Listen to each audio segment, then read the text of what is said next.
हादसों की जद पे हैं तो क्या मुस्कुराना छोड़ दें, जलजलों के खौफ से क्या घर बनाना छोड़ दें। हरगिज नहीं, बिल्कुल नहीं। नाउम्मीदी तो वैसे भी कुफ्र कही जाती है। नाउम्मीद कभी मत होइए। जिंदगी में चुनौतियां हैं तो उनसे निकलने के रास्ते भी जरूर हैं। अंधेरा है तो उम्मीद की किरणें भी हर तरफ होती हैं। और ये रोशनी तब दिखाई देती है जब अंधेरे से डर लगना बंद हो जाता है। वैसे शरीर में होने वाली गंभीर बीमारियां भी कुछ ऐसी ही तो हैं जिन पर चर्चा करने से लोग बहुत डरते हैं।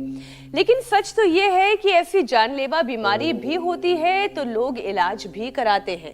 सही वक्त पर अगर इलाज मिल जाए तो बीमारियां ठीक भी होती हैं। बिल्कुल मीनाक्षी, हाँ, लेकिन उन लोगों के लिए यह सफर तब मुश्किल साबित होता है जब पाला ऐसी बीमारी से पड़ता है जिसका पता आखिरी स्टेज में चलता है। ठीक बात कह रही हैं आप। पेनक्रियास की बीमारी एक ऐसा ही साइलेंट किलर है जो इन दिनों हेल्थ एक्सपर्ट्स की चिंता बढ़ा रहा है, जिसके मामले तेजी से बढ़ रहे हैं। इसका डेथ रेट पर भी आप असर देखेंगे। ये डेथ रेट बहुत ज्यादा दिखाई दे रही है और इसीलिए पैनक्रियास ग्लैंड की अनदेखी नहीं बल्कि इस पर चर्चा करना बहुत जरूरी है। नॉर्मली हुसैन, क्या होता है, खराब लाइफस्टाइल, बाइल में स्टोन और ज्यादा शराब पीने से पेनक्रियास की वर्क कैपेसिटी घट जाती है। पेनक्रियास में सूजन आ जाती है जो इलाज में देरी की वजह से जानलेवा साबित होती है। लेकिन जो पेनक्रियाटाइटिस से भी ज्यादा जानलेवा है वो है पेनक्रियास कैंसर, जिसका शुरुआती स्टेज में पता लगाना मुश्किल होता है। इसके मामले पुरुषों में ज्यादा देखे जाते हैं। हालांकि अब बच्चे भी इस बीमारी से दूर नहीं हैं। भारत में ट्रॉपिकल पेनक्रियाटाइटिस के केसेस बढ़ रहे हैं जो नॉन अल्कोहलिक है। इनमें यह बीमारी क्यों होती है, यह अभी भी एक मिस्ट्री है। दुश्मन की तरह बीमारियों के बारे में हर जानकारी होना बहुत जरूरी है, तभी आप उसे अपने पास आने से रोक पाएंगे। पहले से सुरक्षा घेरा बनाकर अगर रखेंगे तो आपको बीमारी अटैक आप पर कर ही नहीं पाएगी। लेकिन पैनक्रियास को योग के जरिए कैसे और मजबूत बनाया जा सकता है, यही आज हमें स्वामी जी बताने वाले। स्वामी जी प्रणाम, बहुत बहुत स्वागत है आपका। प्रणाम स्वामी जी। प्रणाम स्वामी जी। क्या बना रहे हैं स्वामी जी आज आप? बहुत बहुत प्रणाम। हमने देखो ये मकई के जो दाढ़ी है ना, ये इसके रेशे, इसको उबाल दिया। ये तो काम आएगा जिनको किडनी की प्रॉब्लम है उनके। और ये जो भुट्टे हैं ना, ये भून रहे हैं, ये काम आएंगे जिनको विटामिन B12, बी कॉम्प्लेक्स, ये कोर्न हल में बहुत अच्छा होता है। तो आज हम भुट्टे भी प्रारंभ में इसलिए बता दे रहे, अब ये धीरे धीरे सीख जाएंगे। अब मैं ये कहूँ कि हम आपके लिए ये सेक करके दिल्ली लाएंगे। वैसे मैं आज दिल्ली आने वाला भी हूँ तो लेकिन ये पतंजलि के खेत में ठंडा होकर खराब हो जाएगा। अब ये चीज़ें खानी शुरू कर दें, थोड़ा सा नमक और आप कच्चे लेकर आ जाइए, यहाँ नींबू लगा के हम आपको तो खिलाएंगे। कुछ और होगी। अच्छा स्वामी जी, हमने अपने दर्शकों को बताया कि रात कितनी भी काली अंधेरी क्यों ना हो, सुबह हो के रहती है। और दुनिया में अगर युद्ध विराम हो रहा है तो बड़ी अच्छी बात है, उससे इंसानों की जिंदगी बचती है। लेकिन बीमारियों के खिलाफ युद्ध विराम बिल्कुल नहीं करना है। बीमारियों के खिलाफ युद्ध जारी रहेगा और ये युद्ध हम योग के जरिए लड़ सकते हैं। कोई सीज फायर नहीं होगा। हाँ, योग के जरिए युद्ध लड़ा जाएगा और योग के जरिए ये युद्ध हमें जीतना है। स्वामी जी देखिए, बिगड़ा हुआ लाइफस्टाइल और खराब खान पान बहुत कुछ गड़बड़ कर रहा है। एक ताजा रिपोर्ट के मुताबिक पैनक्रियास से जुड़ी परेशानी तेजी से बढ़ रही है। बाइल में स्टोन होने की वजह से अग्नाशय में सूजन बड़ी आम सी समस्या बन गई है। और यह सब कुछ हो रहा है पैनक्रियास की जो क्षमता है, जो उसकी कार्य क्षमता, उसके घटने की वजह से। तो ऐसा स्वामी जी हो क्यों रहा है, इसकी पीछे की जो वजह है, मूल वजह वो क्या है? शो की शुरुआत में हमने बहुत सारी और बातें बताई हैं। 2 मिनट में सारा निचोड़, निष्कर्ष, सारा सनातन, शाश्वत, सार्वभौमिक, सत्य, तथ्य, वैज्ञानिक पूरा का पूरा विश्लेषण आपके सामने रख देता हूँ। मेरे बाईं तरफ गुड़िया का क्या नाम है? राधिका जी। और आप? वैभव जी। देखो वैभव जी को भी इंसुलिन लग रहा था 25 यूनिट और राधिका को भी कितना लग रहा था बाबू? 22। मंडू का आसन। चलो अब ऐसे बैठो पद्मासन में। अब दोनों मधुमेह से मुक्त हो गए। एक बार जोरदार अभिनंदन है राधिका जी के लिए भी और वैभव के लिए भी। और अच्छे से करते हैं राधिका जी और वैभव जी। तो ये मिस्ट्री शब्द आगे से मत बोलना मीनाक्षी जी। जी देखो मिस्ट्री उनके लिए है जो इंडिया टीवी नहीं देखते हैं। मिस्ट्री उनके लिए है जो योग, आयुर्वेद, नेचुरोपैथी और अपनी सांस्कृतिक, अपने सनातन ऋषियों की ज्ञान परंपरा, योग आयुर्वेद की विरासत को नहीं जानते। उनके लिए ऐसा है टाइप 1, टाइप 2, टाइप 3 डायबिटीज़ और डायबिटीज़ की कॉम्प्लिकेशंस, और जो अभी हुसैन जी बता रहे थे पेनक्रिएटाइटिस, उनके लिए मिस्ट्री है। हाँ, एलोपैथी में ये सच है, सिंथेटिक ड्रग्स में पेनक्रिएटाइटिस की कोई दवाई नहीं है। हमने तो पेंकोग्रिट और खीरा, करेला, टमाटर, देखो ये सामने इसलिए रख रखा है मैंने। फिर ये जो है ये रतपितिया भी रखा हुआ है। फिर सदाबहार, चिरायता, कुटकी, गुड़मार, विजय सार का भी पानी पिला देते हैं। अंकुरित मेथी और अंकुरित मेथी का पानी के साथ, अंकुरित मेथी और मेथी के पानी के साथ फिर खाने पीने पर कंट्रोल कर देते हैं। और लाइव एग्जाम्पल है मंडूकासन, योगा मुद्रासन, ऐसे 2 मूल हैं। फिर ये करो बच्चों, ये अर्धमत्स्येंद्रासन, अर्धमत्स्येंद्रासन, वक्रासन, गोमुखासन, फिर पवन मुक्तासन, उत्तान पादासन, लोकासन।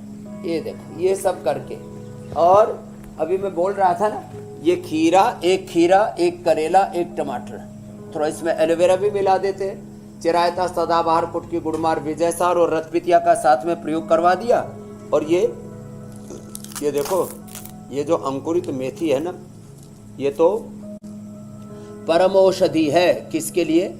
अब ये खाने में भी कड़वी नहीं लगती बाबू, जब अंकुरित हो जाती है ना राधिका जी, देखो तो ये मीठी लगती है।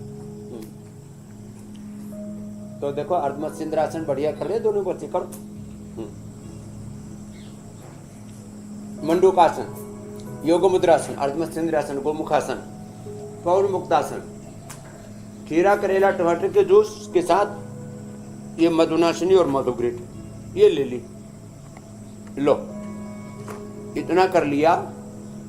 और पेनक्रियाज के जो बीटा सेल डीजनरेट हुए थे वो रीजुविनेट हो गए। लो, टाइप 1, टाइप 2, टाइप 3 डायबिटीज और डायबिटीज की कॉम्प्लिकेशन से मुक्त हो जाते हैं। ये है महिमा। चलिए इस महिमा के बारे में स्वामी जी और बताते हैं। इसमें मधु, ग्रिट, मधुनाशिनी की बस्ती भी करवाते हैं, मिट्टी पट्टी भी रखवाते हैं पेट एक के छोटी ऊपर। सी बात हुसैन मैं ऐड कर देती हूँ, और फिर बीमारियां जो है वो मिफ्ट्री नहीं, व्यक्ति के लिए हिस्ट्री हो जाएंगी। ठीक बात है ना? बिल्कुल। और ये जो छोटी सी राधिका जी हैं, इनके लिए बड़ी दुआएं, जल्दी से ठीक होकर अपने घर जाएं, पढ़ाई लिखाई करें और खूब सारा खेल कूद करें। स्वामी जी देखिए, अब इंसुलिन बंद हो गया इनका। चलिए बहुत अच्छी बात है, शुक्र अल्लाह का, हुसैन जी बहुत अच्छी बात है। वैसे तो मैं मानता हूँ स्वामी जी के ऊपर वाले को, ईश्वर को, अल्लाह को, बच्चों को बीमारियों से मुक्त कर देना चाहिए। हम ही लोगों से सारा मामला निपटा लें, बच्चों को फ्री कर दें। बहरहाल ये उसका निज़ाम है। स्वामी जी देखिए, चिंता की बात यह है कि पैनक्रियाज की परेशानी मौत की वजह बन रही है। पैनक्रियाज में सूजन के साथ साथ पैनक्रियाटिक कैंसर के मामले तेजी से बढ़े। शराब पीने की आदत, खराब लाइफस्टाइल और बाइल स्टोन इसकी बड़ी वजह है। तो शराब से होने वाले नुकसान को स्वामी जी पहले जरा समझाइए, साथ में इस खतरे को कैसे टाला जा सकता है। अगर पीना नहीं छूट रहा है तो कैसे बचा जाए, अगर पीना छोड़ दिया जाए तब तो बहुत ही अच्छी बात है, क्योंकि स्वामी जी पैनक्रियाटिक कैंसर का पता 4थे स्टेज में जाके चलता है। क्या पीना छोड़ने की बात करना चाह रहे हैं वो भी तो बताएं। इनिशियल लेवल, क्रोनिक, फिर इनक्यूरेबल। तो पेनक्रियाज में सूजन के लिए ना भूमि आंवला, पुनर्नवा, मकोई, और इसमें फिर ऐसा आहार जैसे जो है ये अंदर की सूजन को, जो है धनिया है, गोखरू है, पुनर्नवा है, मकोई है, और ये सब निशोत है, ये सब मदद करते आपके पेनक्रियाज की पेनक्रियाटाइटिस को अच्छा करने में। चलो बच्चे ये करा। और हाँ, जब वो थोड़ा क्रोनिक हो जाता है तो आंवला, एलोवेरा, गिलोय, तुलसी, नीम, हल्दी, और फिर ऊपर से स्टोग्रिड डायमंड भी देते हैं, करक्यूमिन गोल्ड भी देते हैं, और पेनक्रियाज के कैंसर से बचा लेते हैं। कितने अच्छे बच्चे राधिका जी और वैभव जी, कितना अच्छा करते। पीछे गिरना नहीं है ना, हाथ ऐसे रख लो और पैसे जितने ले जा सको उतने ले जाना। ये है, हाँ योगा क्लास में करती है, अच्छी बेटी है, बहुत अच्छे से करती है राधिका जी। ऐसे ये तो रोज करना बाबू, है ना। फिर उल्टे लेट जाना, फिर इससे इम्यूनिटी भी अच्छी हो जाएगी। देखो ये भी करना। तो पेनक्रियाज के कैंसर का भी मैंने इलाज बताया। उसमें गोधन अर्क का भी सेवन करते हैं, आंवला, एलोवेरा, गुलरी, तुलसी, नीम, हल्दी आदि के साथ। और पेनक्रियाटाइटिस के कैंसर। अब रही बात जो शराब पीने का एडिक्शन, ये एडिक्शन बड़ा खतरनाक है। तो योग की आदत डाल लो। सच कह रहा हूँ, ये सारे संसार में चर्चा हो रही है, नशा क्यों बढ़ रहा है, रोग क्यों बढ़ रहे हैं, हिंसा क्यों बढ़ रही है, खून खराबा क्यों है, आदमी का पतन क्यों हो रहा है, मनुष्य का तन मन जीवन बेकाबू क्यों हो रहा है, मनुष्य जो है वो बेचैन क्यों है। तो योग करने से सारी समस्याओं का समाधान लो। समस्याएं सैकड़ों हजारों हैं, समाधान योग करो।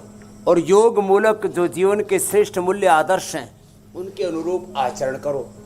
योग को करो और योग को जियो। ऐसे करो बेटा, ऐसे। और फिर भी जिनको शराब छोड़नी है ना और शुगर ज़्यादा नहीं है तो द्राक्षासव पी लेना। लो स्वामी जी, कोई डिस्काउंट है इसमें तो बताइए। शुगर ज़्यादा है तो कभी कभी वाले शादी पार्टी वाले, सफर नहीं कट रहा है, नींद नहीं आ रही है, तो थोड़ा, अरे सच में ये ना द्राक्षासव से दारू छूट जाती है। अजवाइन का पानी, जिनको शुगर ज़्यादा है तो अजवाइन का पानी पी ले। और मेधावटी से नींद बहुत अच्छी आ जाएगी। जिनके हाथ पैर कांपते हैं, थोड़ा अश्वगंधा वो साथ में ले लें, अश्वगंधा या अश्वशिला साथ में ले लें, न्यूरोग्रिट या इम्यूरोग्रिट साथ में ले लें। चलो बच्चों, बहुत अच्छा किया, आप खड़े हो जाओ। कितने अच्छे बच्चे हैं ना, ये सब देख करके अच्छा लगता है। बात मानने वाले बच्चे हैं। देखो, छोड़ने वाले छोड़ ही देते हैं। अरे बीड़ी, सिगरेट, शराब क्या, नशा क्या, बहुत कुछ छूट जाता है। बस करने की बात है, करने। अच्छी ये तो बिल्कुल स्वामी जी बिल्कुल 100% सत्य है। और फिर भोगने के लिए तो भोग है। अगर ठान लिया जाए तो फिर क्या नहीं हो सकता। लेकिन स्वामी जी, इतने देशभक्त तरह के ये लोग होते हैं कि देश की आर्थिक स्थिति को बेहतर रखने के चक्कर में ये लोग पीते रहते हैं। लेकिन पहले अपनी फिक्र कीजिए, अपने घर वालों की फिक्र कीजिए। देश तो चल ही रहा और चलता ही पीने की रहेगा। आदत नहीं है, देश बचाने के लिए पीता हूँ। अच्छा स्वामी जी, देखिए बच्चों में भी पैनक्रियाज की परेशानी के मामले आ रहे हैं और इसे ट्रॉपिकल पैनक्रियाटाइटिस कहा जाता है, जो नॉन एल्कोहलिक है। बच्चों में ये बीमारी क्यों हो रही है, अभी ये एक तरह का, हालांकि आप कह रहे थे मिस्ट्री नहीं है, लेकिन लोगों के लिए एक पहेली ज़रूर बनी हुई है। ये जानकारी लोगों को होनी चाहिए ताकि बच्चों के डाइजेस्टिव फंक्शन को, बच्चों को दे देते हैं सर्दी जुकाम बुखार के लिए। और सिंथेटिक फूड, सिंथेटिक दवा, और बच्चों में नहीं स्वामी जी, बच्चों का पेट अक्सर गड़बड़ है और घर वाले इसको नॉर्मली देख रहे होते हैं कि यार थोड़ा मोड़ा गड़बड़ होगा, तो क्या डाइजेस्टिव फंक्शन का ठीक ना होना उसी दिशा की तरफ लेके जा रहा होता है। हाँ, चल इससे नमस्कार करते बाबू। देखो, डाइजेशन की गड़बड़ होने से तो शुरुआत होती है। ये वैभव जब सूखने लगा तब पता लगा, तब पता लगा। और जब जो है राधिका को जब बहुत शोशू आ रहा था ना, है ना, तब पता लगा 750 निकली इसको शुगर उस समय। अरे तो बाप रे। बच्चों को, और इसको क्या हुआ था, फीवर की दवाई दी थी मम्मी ने। तो बच्चों को ये जो सिंथेटिक दवाइयाँ, synthetic nutraceutical, vitamin D, B12 आदि। देखो यहाँ तो बरसात भी हो गई बाबू, देखो, है ना, अच्छा लगा ना बरसात। हाँ, तो देखो अब बच्चे तो मान लेते हैं बात। राधिका ने तो मेरी बात पूरी मान ली। अब तो इसका पेट भी अच्छा हो गया, भूख अच्छी लगती है ना। हाँ, और अब इसका शुगर आ रहा है 80-90, इंसुलिन पूरा बंद। लो, और 2 ही दिन में बंद हो गया। ये तो अच्छी बात है रही भाई। अम्मा जी बहुत खुश हो गई। हाँ, ये बात तो है। अम्मा जी बहुत खुश हो गई। और आपको भी तो, आप भी तो खुश हो गए। आपको फिर वो पेट में नहीं लगाना पड़ रहा ना। हाँ, वो क्या पेट में क्या लगाते थे, इंजेक्शन, इंसुलिन, सुई लगाते थे, हाँ, वो छूट गया। देखो, तो बच्चों को मंडूकासन, योगा मुद्रासन, पवन मुक्तासन, ये पेट भी अच्छा करता है। लिवोग्रिट भी दे देते हैं। फिर ये देखो इधर बाई तरफ रखा है भूमि आंवला पुनर्नवा, ये पिला देते हैं। भूमि आंवला पुनर्नवा मकोई, तो पेट भी अच्छा हो जाता है। नहीं तो सर्वकट का काढ़ा पिला देते हैं, नहीं तो कुमारी आसव, सामान्य अवस्था में पेट में सूजन है तो पुनर्नवारिष्ट, कब्ज है तो अभयारिष्ट है बाबू। क्या अच्छा, बोल रही है काढ़ा टोए पिया था, टोए, मुझे इसलिए समझ में जल्दी नहीं आ रहा है। इतने अच्छे बच्चे हैं। अच्छा ये करा, लेकिन ये समझ में आया कि अम्मा खुश हो गई, इंसुलिन और ये उनकी भी बंद तो हुई जूस भी है। तो पिया था खीरा करेला टमाटर का। अम्मा भी खुश रहे, ये भी खुश रहे, हाँ। खूब पढ़े लिखे, कामयाब हों और हर बीमारी से बची रहे। यही दुआ है हमारी भी स्वामी जी। लेकिन क्या किया जाए, बीमारी तो देख करके आती नहीं है, ना बड़ों को देखती है, ना पेट का छोटों भी- को देखती है, और कोई भेदभाव भी नहीं पूरा करती ताना है। बना ठीक कर दिया। हालांकि कुछ बीमारियां हैं जरा मेल फीमेल में भेदभाव कर लेती हैं। अभयारिष्ट से कब्ज। तो पेट की सारी बीमारियों का समाधान बातों बातों में हमने बता दिया। सुबह सुबह खाली पेट अनार, थोड़ा पपीता या सेब, थोड़ा अंकुरित ऐसे खाया करें। पेट के ऊपर बहुत अत्याचार करते हैं, अपने पेट पर, अपने लीवर पर, किडनी पर, लंग पर, हार्ट पर, ब्रेन पर, अपने शरीर पर, अपने इंद्रियों पर, अपने आत्मा पर, रूह पर, ओहो हो सोल पर इतना अत्याचार करते हैं। मतलब पूरा सुबह से शाम तक गलत आहार, गलत विचार, गलत वाणी, गलत व्यवहार का पूरा अपने ऊपर ऐसे चारों तरफ से जैसे मिसाइल दागने में, ठोकने में लगे हुए अमेरिका और जो है ये इजराइल ईरान पर, ईरान फिर वापस ठोकने में लगा है। ये सब हो क्या रहा है, बड़ा विचित्र लगा। मैं तो सोचता था एक देखो, योग की बात के बीच में युद्ध की बात थोड़ी इसलिए कर लेता हूँ। मैं 35-40 साल पहले सोचता था कि अब तो दुनिया बड़ी सभ्य हो गई है, अब युद्ध नहीं करेंगे, ये खून खराबा, एक दूसरे को मारना, ऐसे एक दूसरे को गली में मारे तो बोले गुंडा है, कोई और ज़्यादा बड़े रूप में करने लग जाए तो बोले गैंगस्टर है। ये अमेरिका क्या कर रहा है, ये इजराइल क्या कर रहा है, ये रसिया क्या कर रहा है, ये यूक्रेन क्या कर रहा है, ईरान आपस में ये सब क्या कर रहे हैं, हमारा पड़ोसी देश भी पाकिस्तान बीच बीच में क्या करता है। ये सब राजनीतिक गुंडे हैं, ये जो भी आपस में युद्ध कर रहे हैं, ये पॉलिटिकल गुंडे, जिनको जो फिर क्या कहते हैं, हम तो देश हैं और सब आत्मरक्षा की और पता नहीं किस किस की दुहाई देने लगते हैं। स्वामी जी, एक और विषय आपके हवाले करता हूं। पैनक्रियाज की खराबी और शुगर लेवल बिगड़ने से होने वाले साइड इफेक्ट पर भी अब जरा बात कर लेते हैं। और जो इसका सबसे पहले जो बुरा असर पड़ता है स्वामी जी, वो हार्ट पर, लिवर पर, किडनी पर, नर्व्स पर, इन सारे उस पर इसका बुरा असर आता है। और साइड इफेक्ट फिर ख़त्म करने और तमाम वाइटल ऑर्गन्स को हेल्दी कैसे बनाना है। जब साइड इफेक्ट आएगा तो जाहिर है वो कमज़ोर भी पड़ेंगे, तो उनको हेल्दी बनाने की ज़रूरत है। तो उसके लिए ज़रा एक सेशन करवाइए। हाँ, ये आपने बहुत अच्छा पूछा। शुगर के कारण से लोगों की किडनियां गड़बड़ाने लगती हैं, तो ट्रेडिशनल औषधियों में तो चंद्र प्रभाव की गोक्षरादि और research and evidence based medicine के तौर पर रिनोग्रिड, किडनी के, आँखों के लिए आई ग्रिड, कानों पर बुरा असर आता है, बहुतों को सुनाई ऊंचा देने लगता है तो ईयर ग्रिड, और ब्रेन नर्वस सिस्टम कमज़ोर पड़ जाता है, फिर हाथ पैर कांपने लगते हैं, न्यूरोपैथी हो जाती है तो न्यूरोग्रिड, इम्यूनोग्रिड, और इम्यूनोग्रिड गोल्ड ले लो तो फिर तो कमाल ही हो जाता है। और फिर लीवर पर कम गड़बड़ी हो जाती है, लीवर में भी लीवर के फंक्शंस गड़बड़ जाते तो लीवोग्रिड। फिर किसी के हार्ट पर भी बुरा असर आता है तो कार्डियोग्रिड, हृदयामृत। किसी किसी की हड्डियां अंदर से कमज़ोर हो जाती हैं और फिर डेयरी प्रोडक्ट्स खाते हैं तो शुगर बढ़ने का खतरा रहता है। तो एक तो वो सोया वाला प्रोटीन हमने पूरा बताया था ना एक दिन, उसका सेवन करें, सोया वाले दूध, उससे कभी नहीं बढ़ेगा, डाइजेस्ट भी जल्दी हो जाएगा, कोई दिक्कत नहीं आएगी। और थोड़ा धूप में बैठा करें। किसी किसी को फिर अंदर से बहुत ज़्यादा कमज़ोरी आती है, इम्यूनिटी बहुत कमज़ोर हो जाती है, तो धूप में बैठने से विटामिन डी, B12 जो है हमने कोन हल से लेकर के और इससे मोरिंगा से लेकर के इससे सब बताया हुआ है। तो अच्छी चीज़ों का सेवन करें। तो वाइटल ऑर्गन्स के लिए अब वैसे आहार की भी थोड़ी व्यवस्था बताता हूँ। देखो, एक तो सूक्ष्म है, ये भी थोड़ा कर लिया करें।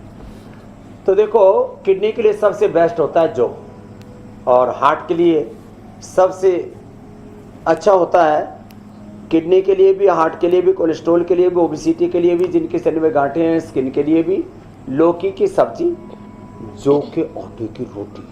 हाँ, ये सारा अंदर के इन्फ्लेमेशन को धो देता है, अंदर से शरीर की धुलाई कर देता है, इंटरनल हाइजीन। जैसे अभी बरसात हो रही है ना, और बरसात में सब सड़कें पेड़ पौधे जब देखो कितने साफ हो गए सारे, हाँ?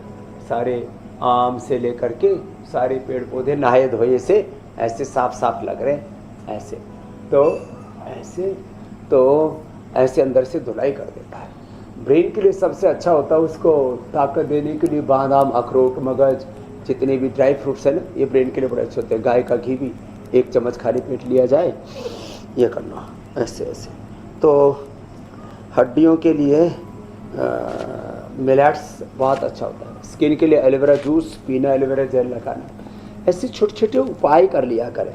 तो अंदर से जब ताकतवर होंगे आप, कमजोर पर बीमारियां भी अटैक करती हैं, कमजोर देश पर दूसरे देश भी अटैक करते हैं। बल की उपासना करो, बलम उपास, इसलिए कहा नायम आत्मा बलहीने न लभ्य। और बलवान नहीं होंगे तो आपको कई तरह से कई चीज़ों का जो है सामना करना पड़ेगा, और आपको बीमारियां भी सताएंगी, आपको रोग भी सताएंगे, युद्ध भी सताएंगे, और छोटे छोटे बैक्टीरिया, वायरस, फंगस भी आपको ढा देंगे, मार देंगे। इसलिए योग करो, योग से अपनी इम्यूनिटी को अच्छा बनाओ, और सुबह सुबह 7:56 पर इंडिया टीवी लगाओ, अपने घर का 0% हेल्थ बजट बनाओ। लो अब स्वामी जी देखिए ना, पूरी दुनिया में लीवर, किडनी फेलियर, किन मुद्दों पर जंग हो रही है? में खर्चा नहीं होगा। इस दुनिया में अलग अलग ध्रुवों पर जंग हो रही है। किसी को जमीन चाहिए तो वो विस्तारवाद के लिए जंग लड़ रहा है, किसी को ज्यादा पावर चाहिए, ज्यादा मनी चाहिए तो उसके लिए वो जंग लड़ रहा है, किसी को तेल चाहिए तो उसके लिए कोई जंग लड़ रहा है। बल्कि असली जंग तो वो होनी चाहिए जो इंडिया टीवी पर रोज सुबह 7:56 पर आपके साथ मिलकर रोगों के खिलाफ हम जंग लड़ रहे हैं। असली जंग तो उसके लिए होनी चाहिए। असली चैलेंज तो ये लेना चाहिए कि तमाम बीमारियों को कैसे खत्म किया जाए। घृणा, नफरत, हिंसा, जी, इसके खिलाफ जंग है योग से। स्वामी जी, अब कई बार गॉल ब्लैडर की परेशानी भी पेनक्रियास में सूजन का कारण बनती है। तो एक विषय गॉल ब्लैडर का भी उठा लेते हैं, क्योंकि गॉल स्टोन ये एक बड़ी आम समस्या है। बहुत लोगों को गॉल ब्लैडर में स्टोन की प्रॉब्लम हो जाती है। तो योगाभ्यास और आयुर्वेदिक उपाय के जरिए स्टोन को कैसे पिघलाया जा सकता है, कैसे खत्म किया जा सकता है, और नौबत ही ना आए उसके लिए क्या करें? तो देखो हमने, और स्वामी जी इसमें एक बात ये भी है कि आमतौर से लोगों के बीच ये बात है कि किडनी का स्टोन तो निकल जाता है लेकिन गॉल ब्लैडर का स्टोन नहीं निकलता है, एक बार और गॉल ब्लैडर ही निकाल दिया जाता है सर्जरी करके, निकलता नहीं। तो देखो मेरे पास में अब तो हजारों प्रमाण हैं। दरअसल ये ना चिकित्सा के बारे में इतनी झूठी बातें पूरी दुनिया में फैला दी गई। अब एक अकेला इंडिया टीवी, एक अकेला स्वामी रामदेव, हुसैन भाई उधर से हुंकार भरते रहते हैं, मीनाक्षी जी और ज्योत्सना देवी उधर से पूरी जुटी हुई हैं। अरे भाई वो पत्थर चटा खा लो, और कुलथ, गोखरू और जौ का काढ़ा पी लो। अरे भाई थोड़ा सा लिथोम ले लो, चाहे गाल स्टोन हो, किडनी स्टोन हो, पेनक्रियाज में स्टोन हो, एक को तो गले में स्टोन हो गया। लो तो पूरे शरीर में कहीं पर भी स्टोन है, और हो सके तो चौलाई, हो सके तो मूली, इन सब का भी प्रयोग कर लो। अब पहले मूली खाते थे, कहीं पर भी कोई स्टोन जो है डिपॉजिट होते ही नहीं थे। ये करो ऐसे ऐसे मेरे तरफ मुँह करो, अब जमाना बदल रहा है भाई, अब समझ जाओ। और अब ये भ्रम निकाल दो, गाल स्टोन ठीक नहीं होता। किडनी के लिए भी उसका ऑपरेशन करवा रहे, ना किडनी का ऑपरेशन करवाने की ज़रूरत है, ना गाल स्टोन को निकालने की, गाल ब्लैडर को निकालने की ज़रूरत है। ये सारी चीज़ें ठीक हो जाती हैं। और अंदर का जो सूजन है ना, सूजन के लिए तो पुनर्नवा का काढ़ा, पुनर्नवा, गोखरू, जो ये अंदर की सूजन को अंदर तक होकर के निकाल देते हैं। बढ़िया बढ़िया चीज़ें हम बताते हैं, फिर भी लोग मरे जा रहे हैं ऐसे, और फिर ऐसे चलो ऐसे। तो ये लीवर, किडनी, पेनक्रियाज, पेट सब इससे अच्छे हो जाते हैं। छोटे छोटे बच्चे कितने प्यारे प्यारे लगते हैं, कितने अच्छा करते हैं। बड़े शरीफ बच्चे हैं स्वामी जी, आपके हर इंस्ट्रक्शंस को फॉलो कर रहे हैं। हाँ, तो जो है बड़े भी करेंगे। कुछ लोग ना ठोकर खा के करते हैं, लूट पीट के करते हैं। बच्चे जो है पहले ही कर लेते हैं, इसलिए बच जाते हैं सब बीमारियों से, सब बुराइयों से। माता पिता गुरु प्रभु के बाणी बिन ही विचार करे शुभ जानी। माता पिता गुरु बड़ों की बात मानो, बेवजह फालतू की एक्सपेरिमेंट मत करो। चलो वापस करते हैं, दूसरा तीसरा राउंड ऐसे करवा देते हैं। तो देखो आपको गाल स्टोन का भी इलाज बता दिया है, बस इतना रखना ध्यान कि रोज भस्त्रिका करना, कपालभाति, अनुलोम विलोम करना, सप्ताह में एक बार पूरा उपवास, निर्जला उपवास या जल पर उपवास करना, और एक भुक्तम रहना। शरीर में कोई कचरा इकट्ठा ही नहीं होगा, शरीर में, इंद्रियों में, चित्त में कोई दोष आएगा ही नहीं। जीवन निर्दोष निर्दोष निर्विकार। कितना पवित्र है ये सब कुछ, है ना। लेकिन मनुष्य जो है भयभीत है, मनुष्य जो है भ्रमाया हुआ है, अलग अलग प्रकार की भ्रांतियां फैली हुई है। ये ठीक नहीं होता, वो ठीक नहीं होता, सब कुछ ठीक होता है, सारा समाधान तेरे भीतर है। और यदि प्रबल वेग के साथ करेगा, पूर्ण विवेक, पूर्ण भक्ति, पूर्ण पुरुषार्थ के साथ, तो इंस्टेंट बेनिफिट लो। क्षिप्रम भवति धर्मात्मा शाश्वत शांति में गच्छति। श्रीमद् भगवद गीता। तेषाम अहम समुद्धर्ता मृत्यु संसार सागरा। वेद का उद्घोष अहम स्वयं इदम वदामि जुष्टम देवी विरुद्ध मानुषेयम कामयतम तम ब्रह्म करोमि तम ब्रह्मांडम तम विष्णुम तम समेदा। तो इंस्टेंट बेनिफिट हमने देखा है ना लाखों करोड़ों लोगों की जिंदगी में, तभी तो हम कह रहे हैं नो बीपी, नो शुगर। अरे अभी बीपी और ये जो है ना, और भी दूसरी ये शुगर का कुंबा बड़ा बड़ा। शुगर वालों को ज़्यादातर को बीपी होता है, स्ट्रेस होता है, क्योंकि बहुत सी वो आफत में फंस जाते हैं। तो लौकी के जूस के साथ थोड़ी मुक्तावटी ले लो। बहुतों को थायराइड की भी प्रॉब्लम हो जाती है, सब अंदर हार्मोनल इम्बैलेंस हो जाता है। तो कपालभाति के साथ उज्जाई और सिंहासन। चलो बच्चे करो।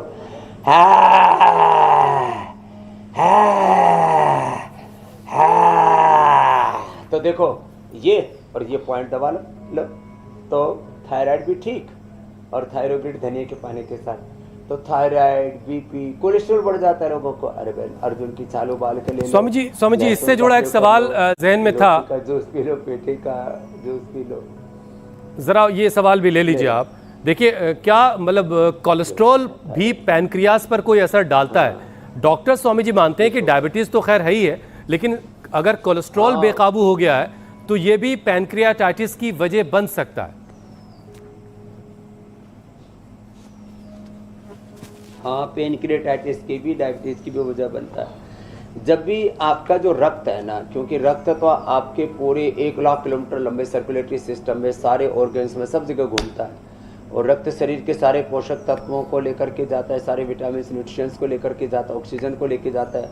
अब वो रक्त ही ठीक नहीं होगा तो पैनक्रियास सहित पूरे शरीर के सारे सेल, टिश्यू, ऑर्गन्स को खराब करेगा। इसलिए कोलेस्ट्रॉल तो कंट्रोल रखने के लिए लौकी का जूस, मैंने कहा अर्जुन के छाल, दालचीनी या गर्म पानी, और सबसे अच्छा तो है लिपिडोम ले लो, लहसुन 3 कली खाली पेट खा लो ना। कुछ चीज़ों को अपने जीवन का हिस्सा बना लो। सुबह सुबह आंवला, एलोवेरा, गिलोय, गोधन और जो है थोड़ा सा हनी मिला के गर्म पानी पीना है। सुबह सुबह त्रिफला पीना है। जिनको बहुत ज़्यादा क्रोनिक कॉन्स्टिपेशन, जिनको बहुत ज़्यादा क्रोनिक कोलाइटिस है, सुबह सुबह थोड़ा सा अनार का जूस 50 ml, 100 ml बस। ऐसे कुछ कुछ चीज़ों का अपनी ज़िंदगी का हिस्सा बना लीजिए। ऐसे रोज़ जो है आंवला, एलोवेरा, गिलोय की तरह ही, जैसे मैंने कहा सुबह सुबह रोज़ 3 कली लहसुन की खा लो। ज़िंदगी भर ना ब्रेन स्ट्रोक, ना हार्ट अटैक, ना कोलेस्ट्रॉल की प्रॉब्लम, ना शरीर के अंदर कोई इन्फ्लेमेशन, और इम्यूनिटी बहुत अच्छी। लहसुन का प्रयोग ऐसे अपनी जीवन शैली में थोड़ा सा कुछ सुधार कर लेंगे, करेक्शन कर लेंगे, रिफॉर्म और कुछ तो चेंज ऐसे करना चाहिए। चलो ये करो। स्वामी जी ये जो लहसुन की कली है, जिनका कोलेस्ट्रॉल बढ़ गया है वही इस्तेमाल कर सकते हैं, या कोई एक सेहतमंद आदमी भी लेता रहे तो कोलेस्ट्रॉल कंट्रोल में रहेगा? स्वस्थ व्यक्ति भी खाता रहेगा, कोई दिक्कत नहीं होगी। रात को भिगो के खा सकते हैं, थोड़ा इसको लहसुन को भून करके खा सकते हैं। इसकी दुर्गंध, इसकी तामसिकता, इसकी तीक्ष्णता सब खत्म हो जाती है। तो पूर्ण स्वस्थ व्यक्ति 3 कली, जिनको अर्थराइटिस है, जिनको कोलेस्ट्रॉल बहुत बढ़ा हुआ है, बहुत तरह के इन्फ्लेमेशंस हैं, टॉक्सिन्स हैं, वो फिर 5 से 10 11 कली भी, मैं तो पूरी की पूरी पोथी तक खिलाता हूँ, एकदम से नहीं बढ़ाते, रोज एक एक कली, 3 कली से शुरू किया, अगले दिन 4, फिर 5, फिर 10, 11, 21 तक मैंने खिला के देखा है लोगों को, और पूरा शरीर जो है ना बड़ी बड़ी बीमारियों से एकदम डिजीज फ्री। ये महिमा है। चलो अनुलोम विलोम करो। ठीक है स्वामी जी। अब देखिए, शुगर लेवल अगर बिगड़ा तो फिर इसका बुरा असर आंखों तक जाता है। डायबिटिक रेटिनोपैथी को दूर करने, धुंधली नज़र को फिर से वैसी तेज़ करने जैसे पहले थी, इसके भी ज़रा उपाय बताइए, क्योंकि क्या पैनक्रियास के दूसरे फंक्शन और उससे जुड़ी परेशानी पर अभी बात होनी है। तो आंखों पर जो बुरा असर आ रहा है स्वामी जी, उससे कैसे बचाएं? अनुलोम विलोम करो बेटा साहब। आंखों के लिए जैसे हमारे वैभव जी और बिटिया हमारी राधिका जी कर रही है ना अनुलोम विलोम, ऐसे ये करे, नहीं तो सर्वांगासन करे, शीर्षासन या सर्वांगासन, जो अभी हम करके बता रहे थे। आप भी करो बाबू, चलो लेट जाओ। ये वाला ऐसे कितना अच्छा करते हैं बच्चे, कहते ही करते, शीर्षासन या सर्वांगासन। ऐसे अनुलोम विलोम आंखों के लिए आई ग्रिट और आमल के रसायन या अमृत रसायन सब देते हैं हम। सप्तामृत लोक, मक्ता शक्ति, महात्रिफलाघृत, ये सब प्रयोग करते हैं। इधर आओ बाबू, ये आंखों के भी पॉइंट, आंखें कमजोर नहीं है, वैसे तो आपकी आंखें अच्छी है। ये आंख के लिए, ये थायराइड के लिए बताया था, ये आपकी पैनक्रियास के लिए बताया था। तो ये पॉइंट आंख के लिए, ये थायराइड के लिए, ऐसे ये पॉइंट ये कान के लिए, ये बाईं तरफ यहाँ हार्ट के लिए, आपका तो हार्ट अच्छा है, इधर ये लीवर के लिए। समझदार बिटिया हर बात को ठीक से रेस्पॉन्स करती है, उसको एकाग्रता से सुनती है। लोग क्षिप्त मूड विक्षिप्त अवस्था में पागलों की तरह घूम रहे हैं। क्षिप्त मूड विक्षिप्त नहीं, एकाग्रचित्त होकर के। कल मैं इसरो में गया था सुबह का कार्यक्रम करके, तो एकाग्रचित्त होकर के हजारों वहाँ के साइंटिस्टों ने, कर्मयोगियों ने, और उसके साथ फिर हमने फेसबुक पर लाइव कर दिया तो लाखों ने, फिर टीवी पर टेलीकास्ट कर दिया, करोड़ों लोगों ने उसको देखा, सुना, किया। क्या एकाग्रचित्त होकर के सारे वैज्ञानिक शोध करते हैं, एकाग्रचित्त होकर के बच्चे पढ़ाई करते हैं, एकाग्रचित्त होकर के आप अपनी एंकरिंग करते हो। तो योग हमें एकाग्रचित्त कर देता है। हमारा चित्त इधर उधर भटका पड़ा है, उस चित्त को साधने के लिए, जीवन को साधने के लिए, अनुशासन के लिए योग ही एकमात्र उपाय है। तो आँखें जब हमारा चित्त एकाग्र होता है ना, तो आंखें भी हमारी सहज होती है। नहीं तो रात को सोते समय भी आंखें चलती रहती हैं और विश्राम नहीं मिलता है। और मेडिटेशन, अनुलोम विलोम के बाद ये जो भ्रामरी है ना,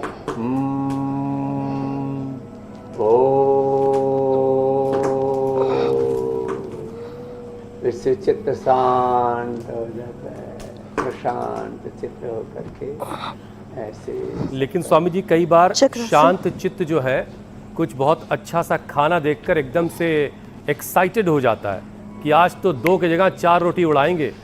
लेकिन स्वामी जी पैनक्रियाटाइटिस में कहा जाता है कि खाना कम खाइए, हल्का खाइए।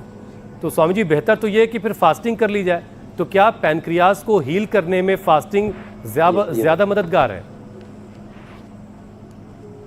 हाँ, पेनक्रियास से लेकर के पूरे शरीर में, पेनक्रियास की का इन्फ्लेमेशन हो, हार्ट का इन्फ्लेमेशन हो, पूरे शरीर में, हड्डियों में, स्किन में, पूरे शरीर में जहाँ भी इन्फ्लेमेशन है, यही तो पेनक्रियाटाइटिस, हेपेटाइटिस, ब्रोंकाइटिस, कोलाइटिस, अलग अलग तरह के जो सोराइसिस हैं, ऐसे ऐसे।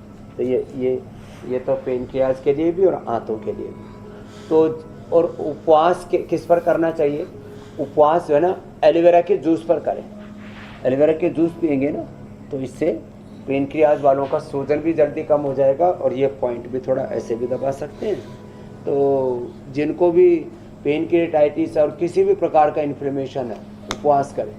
उपवास में पानी, और पानी में थोड़ा सा एलोवेरा या पुनर्नवा का पानी, एलोवेरा थोड़ा पुनर्नवा, और इससे करते हैं ना, तो फिर वो जो अंदर का इन्फ्लेमेशन है वो जल्दी बाहर निकल जाता है। 1 चम्मच गोधन अर्क भी ले सकते हैं।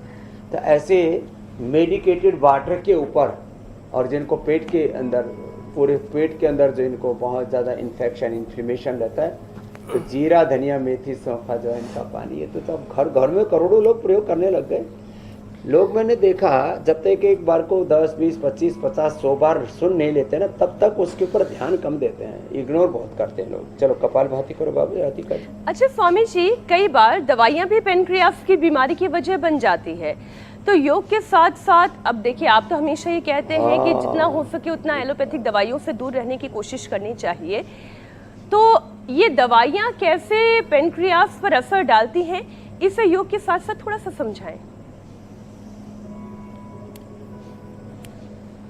तो देखो, जितने भी सिंथेटिक दवाइयाँ हैं, जितना भी सिंथेटिक फूड है, और ख़तरनाक सुनिए, जितने भी सिंथेटिक न्यूट्रास्यूटिकल्स हैं, vitamin D, B12, calcium, iron, omega आदि के नाम पर जो अलग अलग प्रकार के टॉनिक्स आदि के नाम पर खाते रहते हैं, न्यूट्रास्यूटिकल्स, न्यूट्रिशियंस, सिंथेटिक न्यूट्रिशन, सिंथेटिक दवा, सिंथेटिक फूड, जितना भी प्रकार का पोल्यूशन है, जितने भी प्रकार का डिप्रेशन है, और जितने भी प्रकार के उत्तेजक आहार के साथ उत्तेजक विचार जो बहुत अधिक गुस्सैल है, उनके जीवन में ये बहुत बड़ा खतरा रहता है।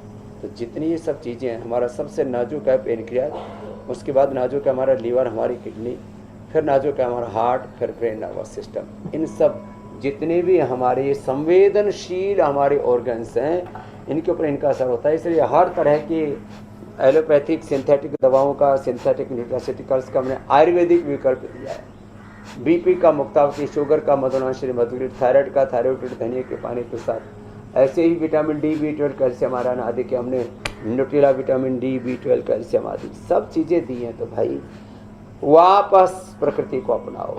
हम योग विमुख, वेद विमुख, सनातन विमुख, प्रकृति से, परमेश्वर के उस खुदा अल्लाह ऑलमाइटी गॉड भगवान के विधान से, निजाम से अलग हो गए, इसलिए अंजाम भोगना पड़ रहा है कि रोगों में, बीमारियों में, हिंसा, बेईमानी में, अलग अलग प्रकार के पतन में पड़ गए, करना पड़ेगा, जा रहे हैं। वापस अपने जड़ों से जुड़ना पड़ेगा। स्वामी जी, लेकिन मीनाक्षी, इसमें एक बात और बहुत ज़रूरी है स्वामी जी। बहुत सारे लोग, जो दवाओं का एक बुरा असर पैनक्रियास पर है उसकी बात आपने बताई, लेकिन बहुत सारे लोग स्वामी जी ये भी शिकायत कर रहे होते हैं कि काढ़ा बहुत पीने से, आयुर्वेदिक दवाओं की वजह से उनके पेट में बहुत गर्मी हो रही है। ये क्या वाकई ऐसा है या उनको धोखा हो रहा है किसी तरह का? ये दरअसल क्या है, अति सर्वत्र वर्जयेन। देखो, ज़्यादा घी खाओगे, ज़्यादा दूध पियोगे, ज़्यादा दाल रोटी सब्जी भी खाओगे, ज़्यादा सोओगे, किसी भी बात को, अच्छी से अच्छी बात है, औषधि भी कितनी अच्छी है, किसी भी बीमारी की हो, आयुर्वेद की हो, एलोपैथी की हो, होम्योपैथी की हो, बहुत अति सर्वत्र वर्जयेन। काढ़ा भी, और काढ़ा देखो गर्मियों में काढ़ा गर्म करके ठंडा करके पीना चाहिए, जैसे सर्वकल्पवात, कायकल्पवात, अर्जुन क्वाथ, मेधा क्वाथ, अलग अलग जो काढ़े हैं, ये गर्म करके ठंडे, गिलोय का काढ़ा गर्म करके ठंडा करके पी लो, और थोड़ी मात्रा में पियो। मात्रा बड़ी महत्वपूर्ण है। टाइम एंड डोज डिपेंडेंट तरीके से हर एक, ये खास करके हेल्थ सेक्टर में तो ये दो शब्द बड़े बोले जाते हैं। इसलिए कोई भी काढ़ा यदि सही मात्रा में लिया जाएगा, कोई नुकसान नहीं करेगा। ज़्यादा मात्रा में अनाड़ीपने से तो योग हो, ध्यान हो, भजन हो, कोई भी चीज़ में अनाड़ीपना नहीं करना चाहिए। ड्राइविंग से लेकर के, एंकरिंग से लेकर के, जिंदगी खेती बाड़ी हो, बिजनेस हो, व्यापार हो, तो मौसम सर्द हो तो गर्म इस्तेमाल कर लीजिए, और मौसम गर्म है तो उसको ठंडा करके इस्तेमाल कीजिए। अब हो सकता है स्वामी जी बहुत सारे लोग गरम गरम काढ़ा कीफ लगा करके सीधे मुंह के अंदर डाल लेते होंगे, तो हर चीज को सही तरीके से जब तक आप इस्तेमाल नहीं करेंगे। उस तरह से है हुसैन कि अगर गर्मियां हैं तो जूस पी लो, सर्दियां हैं तो उसी सब्जी का सूप बनाकर पी लो। ठीक है स्वामी जी, अब जरा प्राणायाम जो है ईशा और मीनाक्षी के हवाले करते हैं और हम लोग आगे बढ़ते हैं और योग पंचायत लगाते हैं।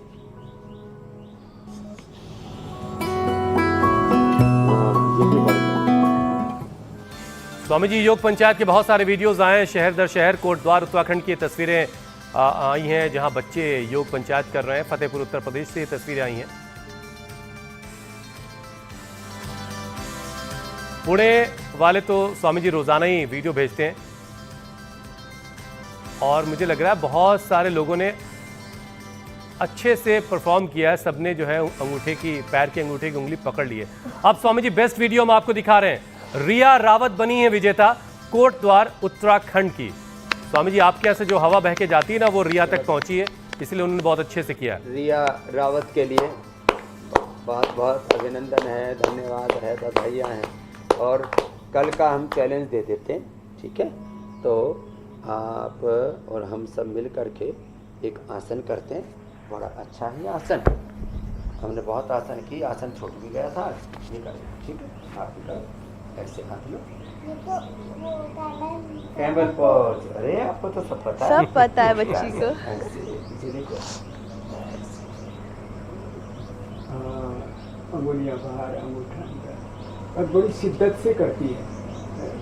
ये तो मीनाक्षी जी तो बड़ी योगिनी बनी, ज्योत्सना जी, ईशा जी, ये छोटी महायोगिनी है हमारी राधिका जी। बहुत अच्छा किया बाबू। ऐसे तो ऐसे 10 सेकंड होल्ड करना है, फिर आपको गिफ्ट हैम्पर भी मिलेगा, पुरस्कार प्रशस्ति पत्र, मेडल भी मिलेगा, इंडिया टीवी पर आने का मौका मिलेगा, एक इतिहास बनाने का अवसर मिलेगा। बहुत बहुत धन्यवाद, बहुत बहुत प्रणाम, बधाई। बोलो भारत माता की जय। प्रणाम स्वामी जी।